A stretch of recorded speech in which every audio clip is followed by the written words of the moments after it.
길이요 진리요 생명이 되신 하나님 아버지, 풍요와 행복이 넘치는 추석 명절을 보내게 해주시고 복된 주의 날 사랑하는 주의 성도들과 함께 모여 예배드리게 하시니 참 감사합니다.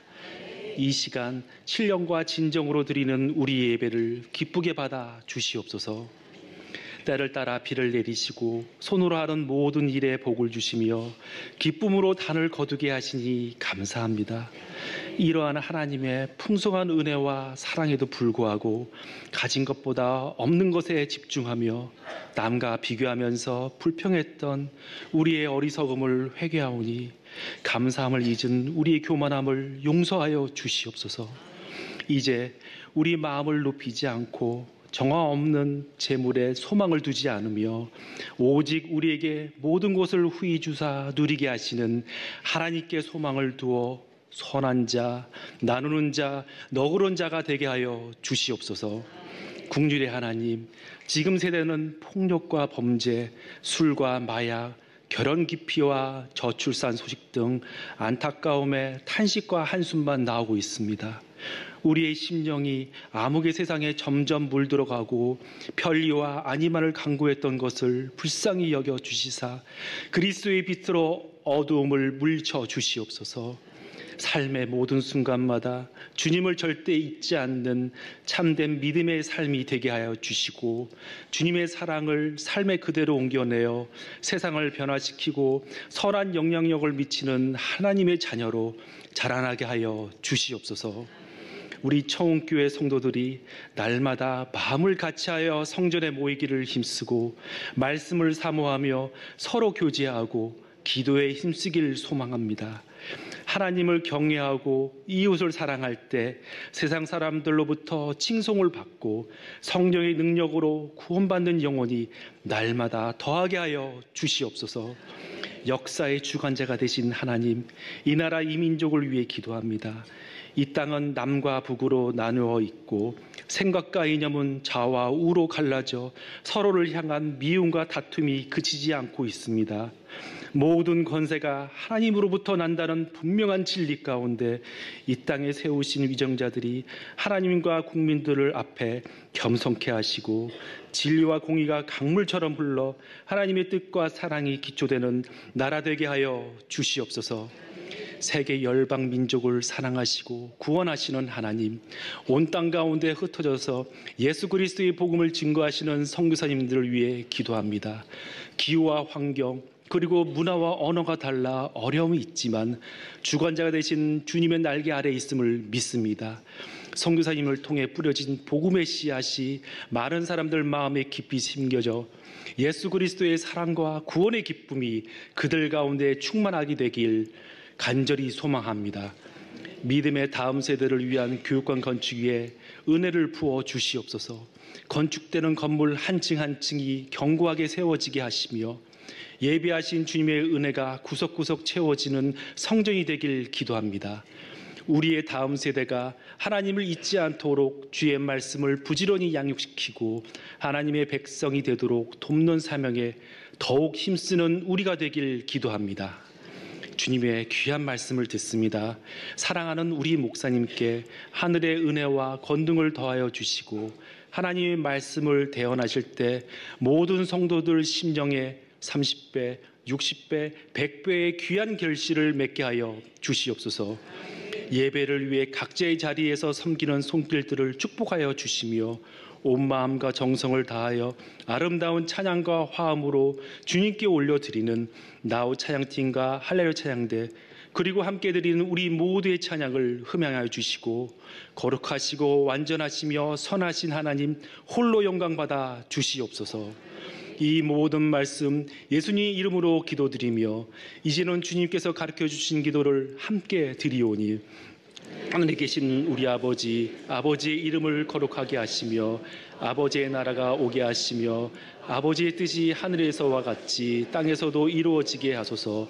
오늘 우리에게 일용할 양식을 주시고 우리가 우리에게 잘못한 사람을 용서하여 준 것 같이 우리의 죄를 용서하여 주시고 우리를 시험에 빠지지 않게 하시고 악에서 구하소서. 나라와 권능과 영광이 영원히 아버지의 것입니다. 아멘.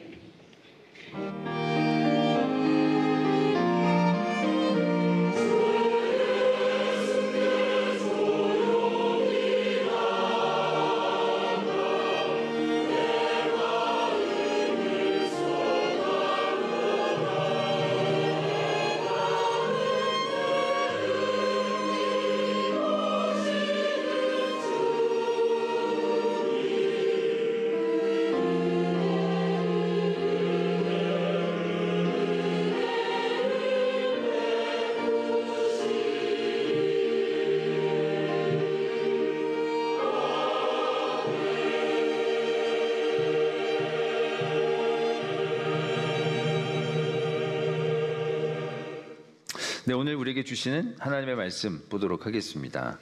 구약성경 출애굽기 20장 15절 한 절 말씀입니다. 출애굽기 20장 15절 한 절의 말씀 제가 봉독드리겠습니다. 도둑질하지 말라. 아멘. 하나님의 말씀입니다. 이 시간 할렐루야 찬양대가 하나님께 찬양으로 영광을 돌리겠습니다.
아멘.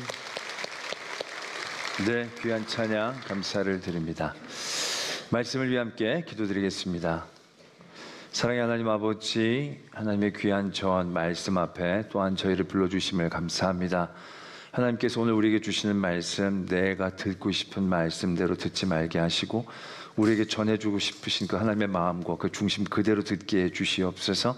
때론 무겁고 또한 아프고 성가실지라도 하나님의 말씀 가운데 담겨주신 그 귀한 사랑의 깊이를 깨닫고 아멘으로 받게 하실 때에 그 말씀을 통하여 우리의 삶의 새로운 이유와 힘과 방향 얻게 하여 주시옵소서. 이 시간 온전히 성령으로 인도해 주실 줄 믿사옵고 예수 그리스도의 이름으로 기도드립니다. 아멘. 오늘은 이스라엘 민족이 광야에서 하나님께 처음 받았던 10가지 말씀 중에 8번째 말씀인 도둑질하지 말라라는 말씀의 은혜를 나누고자 합니다. 도둑질이라고 하는 것은 어떤 공동체에서도 죄악시 여겨졌던 그러한 일입니다.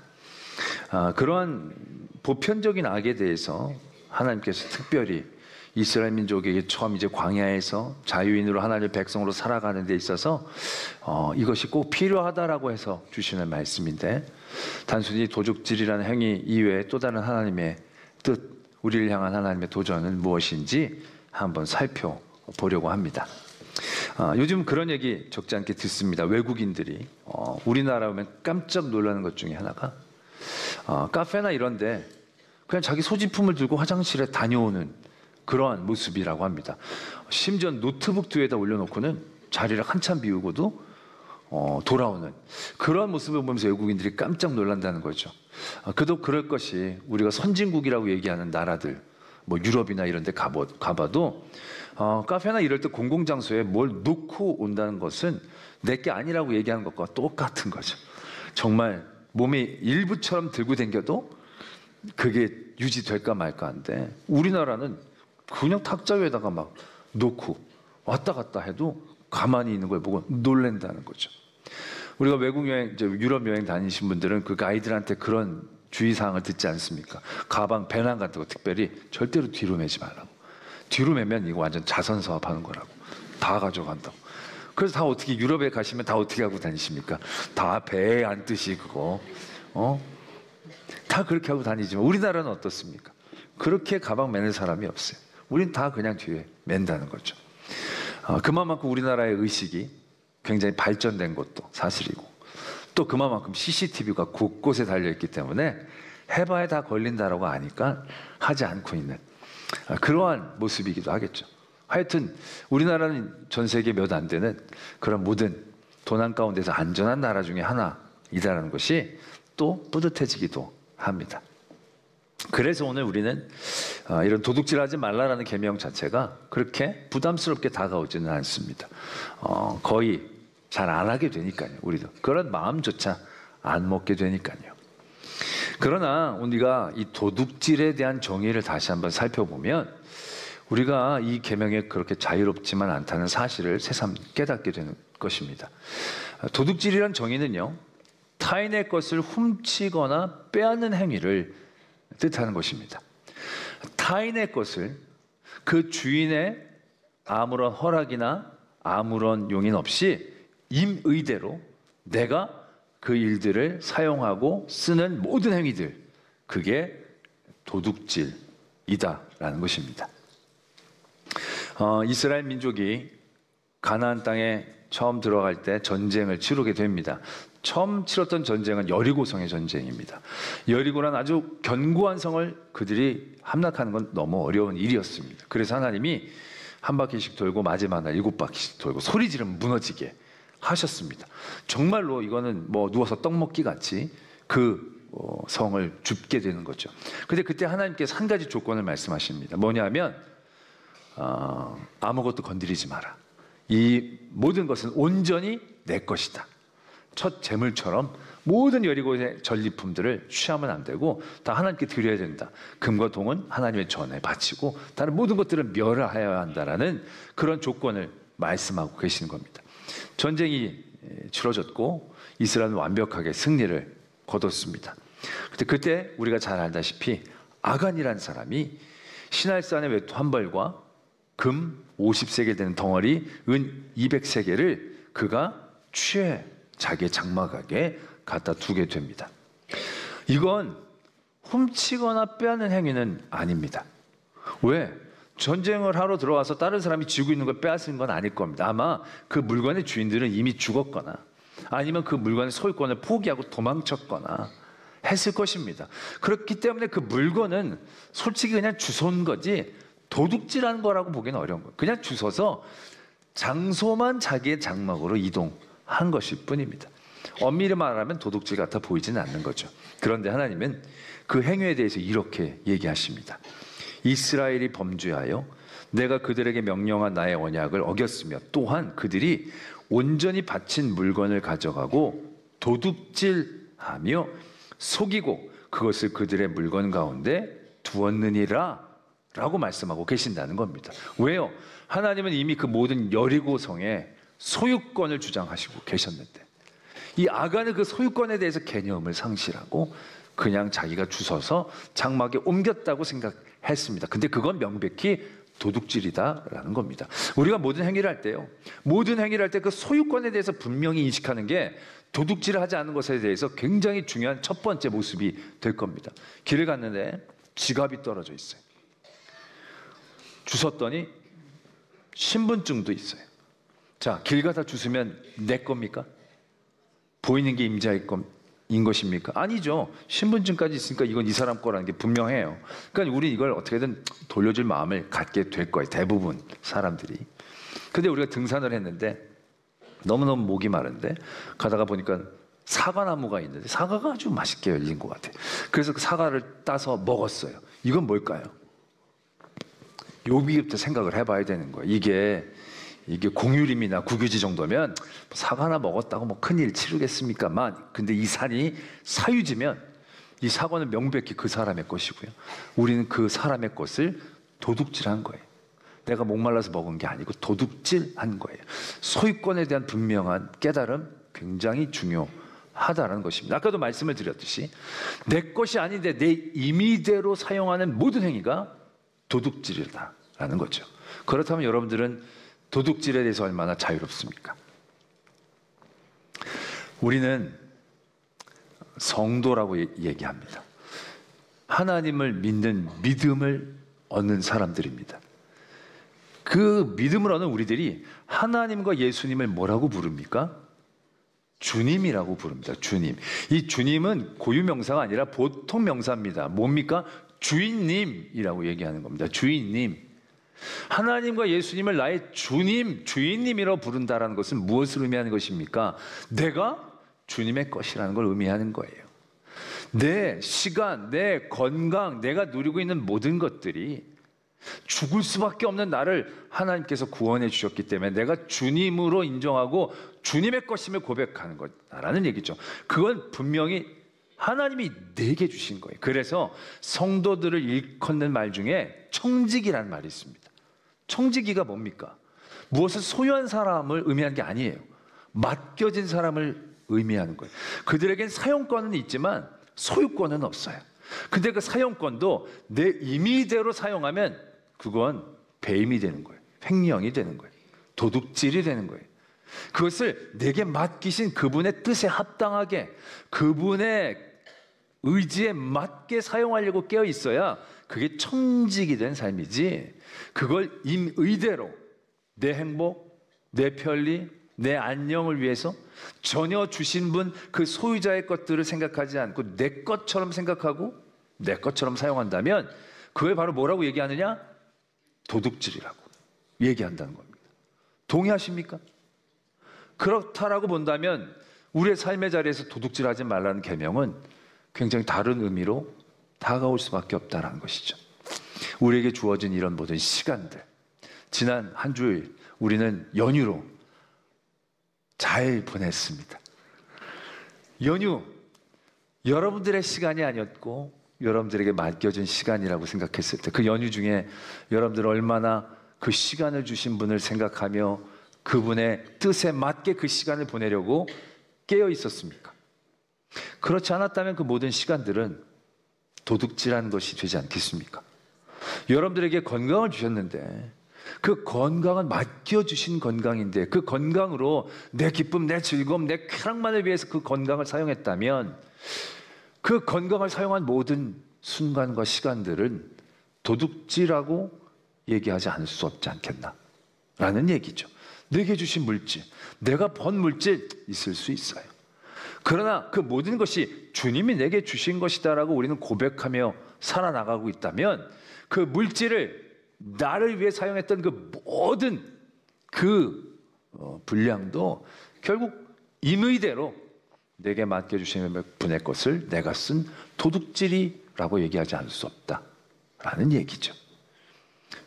그렇게 생각해 보면요, 우리가 꼭 하나님과 우리의 관계뿐만이 아니라 사람들과 같이 약속을 했을 때 상습적으로 늦는 분들 계시잖아요.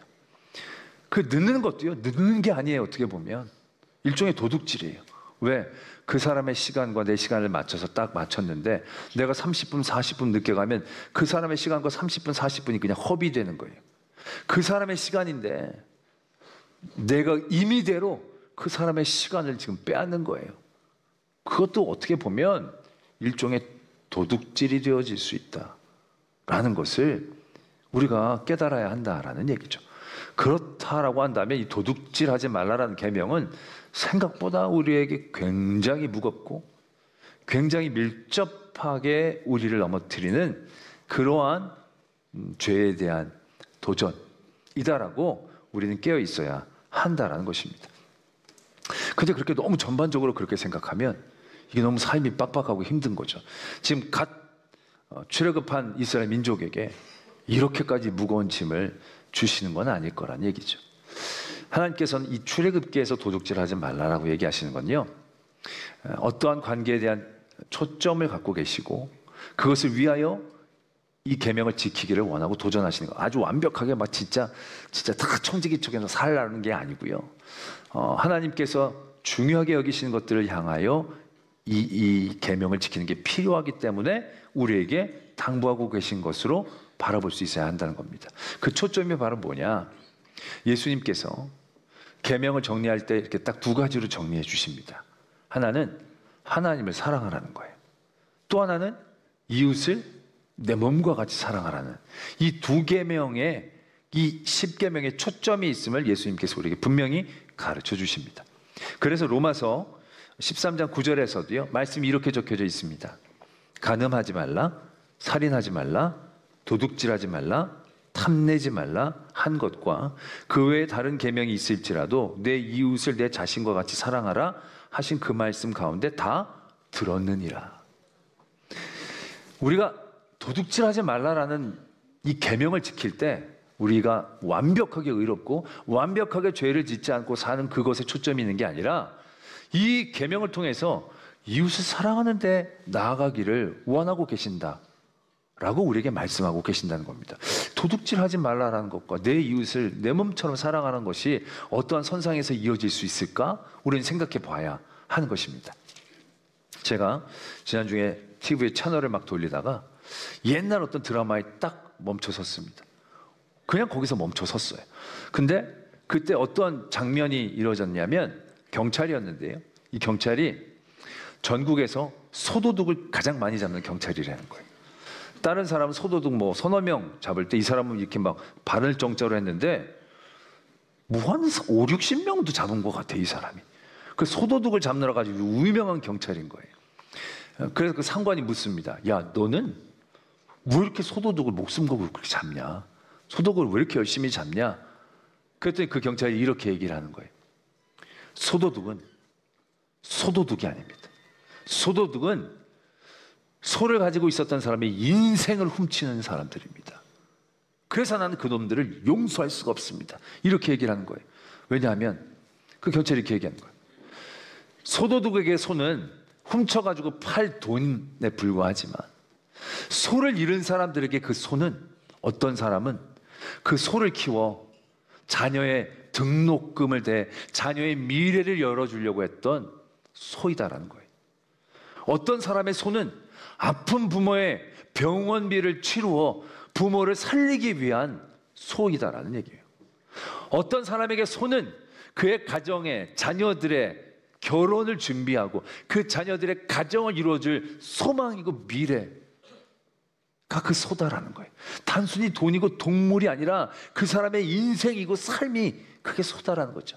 그 드라마의 배경이 한 60, 70년대 같은 분위기였는데 그땐 진짜 시골에서 소가 그렇잖아요. 소가 재산 목록 이루고, 소 팔아 애들 학교 보내고, 소 팔아 결혼시키고. 그러니까 그 소는요, 그냥 소가 아니라는 얘기예요. 그 사람의 인생이고 삶이라는 거죠. 근데 도둑들은 그걸 생각하지 않는다는 거예요. 오직 소는 돈이고 탐욕의 대상이라는 거죠. 야, 오늘 설교가 이거였는데 어떻게 그 드라마에서 날 딱 멈추게 하셨는지 너무너무 감사하죠. 도둑질은요, 바로 그러한 피폐함을 말하는 거예요. 도둑질하는 사람은 대상을 이웃이나 사람으로 보지 않고 내 수익, 이익의 목적과 수단으로만 바라보는 거예요. 그 사람에게 그 물건이 그 갖고 있는 것의 가치는 아무런 의미가 없어요. 자기의 배를 불리는 거기에만 집중하게 하는 거예요. 탐욕 가운데에 그 사람의 눈을 막아 모든 관계를 단절하게 하는 거예요. 도둑 중에 누가 도둑질하러 갔는데 별로 훔칠 게 없는데 숟가락을 봤더니 숟가락이 그래도 노수로 된 숟가락이 쭉 있어요. 그 노수로 된 숟가락을 쫙 걷어서 가려고 하다가, 야, 이 아무것도 없는 집에 내가 숟가락 가져가면 이 사람들 앞으로 손가락으로 먹어야 되나? 그래가지고 숟가락을 놓고 온다? 그건 도둑이 아니에요. 그렇잖아요. 막 훔쳤는데 장롱속에 꼬깃꼬깃한 이만 돈을 찾는 거예요. 이런데 돈을 숨겨놨네. 그러면서 딱 가져가다가 마음에, 야, 이거 애들 등록금으로 모아놓은 거 아니야? 내가 이거 애들 등록금까지 뺏어가고 그럼 되겠어? 그래가지고 그 돈을 살포시 놓고 내려오면 그걸 도둑놈이라고 얘기할 수 있나요?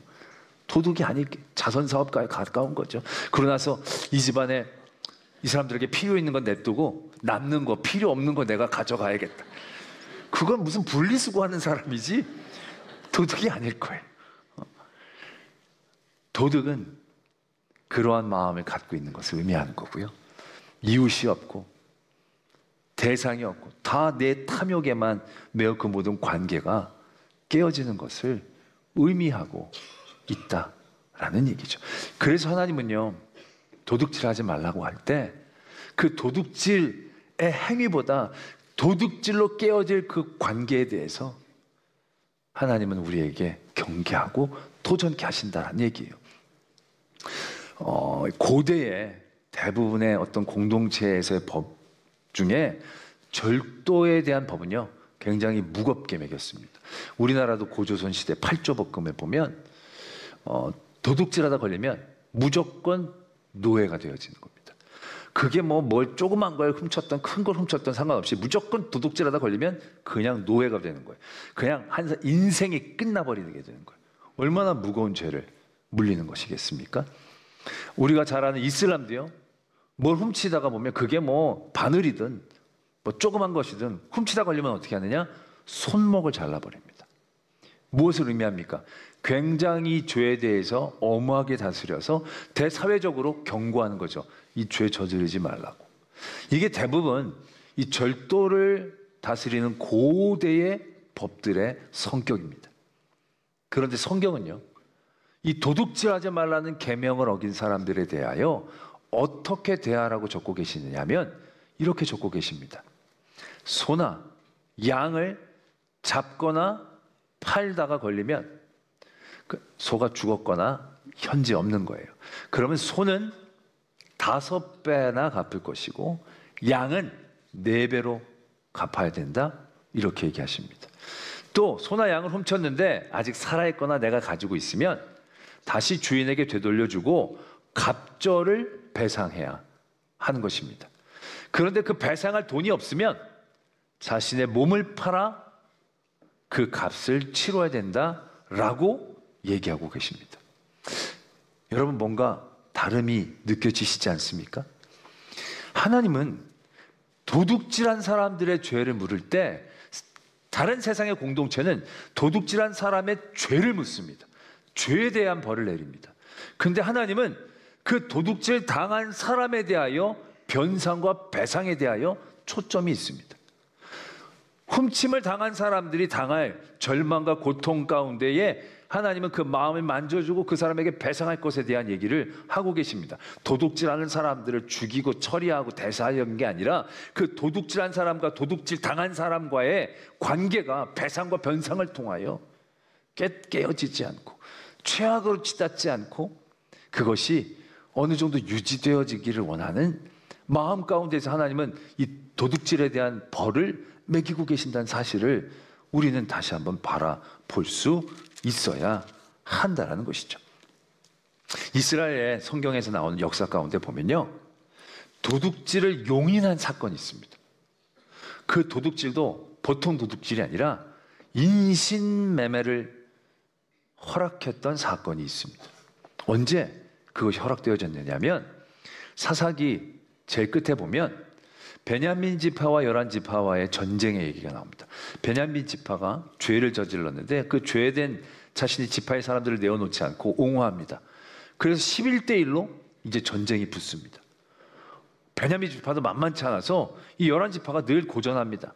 이 열한 지파가 베냐민 지파를 너무 괘씸하게 생각한 거죠.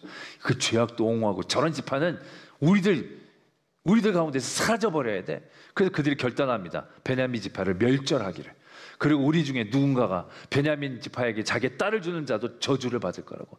아예 베냐민과의 관계를 끊어버려야겠다는 그러한 아주 분노 가운데서 이 베냐민 지파를 그들이 멸절합니다.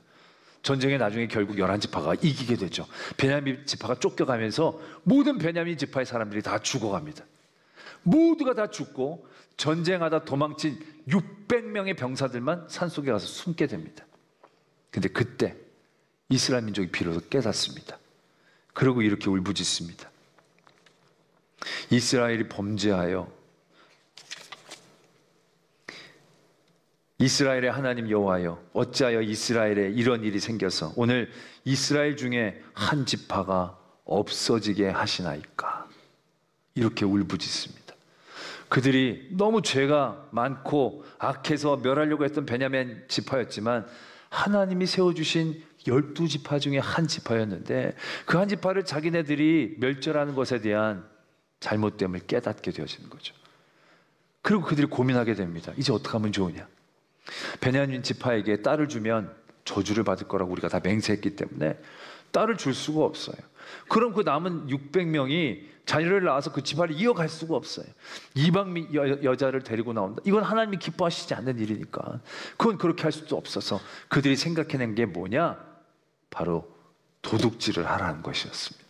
명절 때마다 잔치가 벌어져서 여인들이 춤을 춰러 나오면 너희들은 포도 안에 숨었다가 장가가지 못한 사람들은 그때 한 여자씩을 데려다가 데리고 가서 아내로 삼고 살아라는 거예요. 그럼 아버지나 형제들이 쫓아와서 내 딸 내놔라고, 내 여동생 내놓으라고 하면 당신은 우리들에게 딸을 준 게 아니니까 저주 안 받을 거라고, 죄 안 받을 거라고. 그때 다 그렇게 합의했다고. 그리고 이 아이는 우리에게 달라고. 그래서 그냥 살아라 라고 얘기하라는 것이죠. 그래서 그냥 그렇게 되었다는 거예요. 그건 엄한 여인들이 그냥 도둑질 당해가지고 그냥 이렇게 살게 된 거예요. 이게 상황과 형편이 이래서 도둑질이 용인이 되고 허락이 된 것을 의미하는 것은 아닙니다. 그런데 이 사건 가운데서 우리가 보아야 될 건 뭐냐? 결국 관계를 회복하는 일들, 관계를 복원하고 다시금 품는 일들 가운데 도둑질이 용인되어질 수도 있었다라는 그런 예를 보게 된다는 거죠. 오늘 도둑질하지 말라라는 것은 내 의와 도덕적인 행위로 끝날 수도 있을 것입니다. 근데 이게 초점이 그게 아니라 이웃을 내 몸처럼 사랑하는 그곳에 이어지게 된다라고 한다면 도둑질하지 말라는 단순히 도둑질하지 말라로 끝나는 얘기가 아니어야 한다는 것이죠. 에베소서 4장 28절에 보면 우리가 믿음으로 은혜를 받고 심령이 변화가 되어지면 변화되어있는 행동과 모습들을 적어놓은 말씀이 쭉 있습니다. 그때 이런 말씀이 28절에 적혀져 있습니다. 도둑질하는 자는 다시 도둑질하지 말고 돌이켜 가난한 자에게 구제할 수 있도록 자기 손으로 수고하여 선한 일을 하라. 이렇게 적고 있습니다. 도둑질을 일삼는 사람이 하나님을 만나고 은혜를 받았어요. 그러면 이게 잘못됐어. 죄악이야. 내가 이제 이 도적질을 끊어야지. 그래서 끊었어요. 그것만으로도 대단하다고 우리는 생각할 수 있을 거예요. 그런데 말씀은 여기에서 끝나는 게 다가 아니라는 것을 우리에게 가르쳐주고 계시는 거예요. 거기서 끝나는 건 도둑질을 하지 않는 것이 아니라는 거예요. 어떻게 해야 되느냐? 구제해야 한다는 거예요. 자기가 여태까지 이용하고 수단과 목적으로 바랐던 그 이웃을 이웃으로 바라보며 그 이웃의 필요와 어려움들을 바라보는 그러한 자세로 그들에게 나가고, 그리고 자기의 손으로 힘써 일해서 그들을 구제하는 선한 일까지도 나가야 하는 것이 은혜 받은 사람들이 변화라고 얘기하는 그 모습이다라는 것을 말씀을 우리에게 가르치고 계신다는 거예요. 그래서 여러분, 도적질의 반대말은 도둑질하지 않는 게 아니에요. 도적질의 반대말은 구제예요. 구제. 이게 뭘 어떻게 말도 안 되는 논리적인 비약이 아니냐라고 얘기하실 수도 있겠지만, 도둑질을 하다가 도둑질을 하지 않게 되는 상황을 우리가 생각해 봐야 돼요. 이제 깨닫고 이게 나쁜 건 줄 알고 도둑질을 하지 않는 거예요. 자, 도둑질하지 않는 상황 가운데서 내가 그냥 살아가게 되는 거죠. 근데 이게 그냥 사는 게 아니잖아요. 내가 죄된 내가 하나님의 은혜를 받고 새롭게 되는 삶으로 살아갔을 때, 아까 우리가 설교 초반부에 얘기했듯이 소유권에 대한 생각들을 분명히 가져야 한다는 거죠. 그 다음에 내게 주신 삶, 내게 주신 시간, 내게 주신 물질, 내가 누리는 모든 것들은 솔직히 이제 이미 내게 아닌 거예요.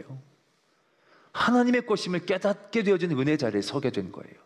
그걸 깨닫고 아는데도 불구하고 그 소유권을 가지고 계신 분의 뜻과 생각과 의지가 아니라 내 임의대로 그것을 사용하게 되어진다라고 한다면, 그 상태가 도둑질하는 상태가 되어지는 거예요.